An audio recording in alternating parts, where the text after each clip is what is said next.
Die Marke Tesla ist in aller Munde. Vor allem das Model Y liegt bei den Verkaufszahlen ganz weit vorne.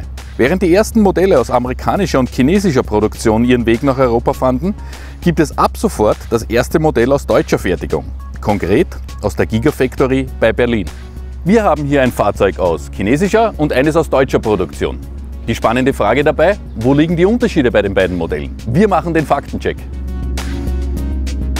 Was wir schon beim ersten Test des Tesla Model Y kritisiert haben, ist die fehlende Kofferraumabdeckung. Und auch hier beim Modell Made in Shanghai keine Kofferraumabdeckung. Und hier geht der Teppich nur bis zur Mitte rauf und dann hat man schon relativ schnell hartes Material, das dann unter Umständen sehr schnell zerkratzt. Aber bei Tesla lernt man, Made in Germany, wir haben eine Kofferraumabdeckung.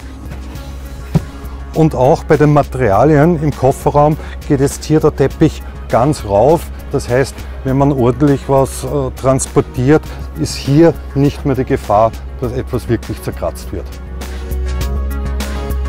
Was bei der Sitzprobe sofort auffällt: Die Sitze im Modell aus chinesischer Produktion sind durchaus bequem, wenn auch die Sitzfläche relativ kurz ist.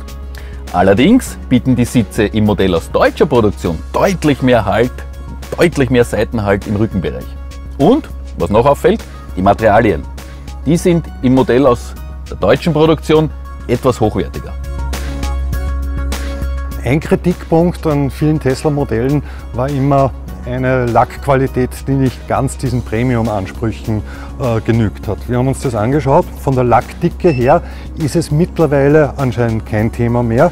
Nur was man beim Modell aus Grünheide, aus Berlin noch sieht, zum Beispiel hier oben am Dach, wir haben stark unterschiedliche Lackdicken.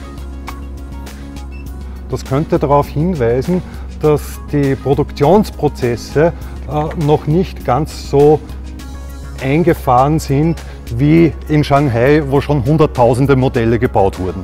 Grundsätzlich eine Eigenheit von Tesla: Die haben keine Modelljahrgänge, das heißt Modelljahrgang 23, es fließen auf einmal mit einem Schlag bei allen Produktionsstätten Verbesserungen ein, sondern es wird laufend nachgebessert, kleine Änderungen gemacht, eine andere Abdeckung, eine andere Waschdüse eingebaut.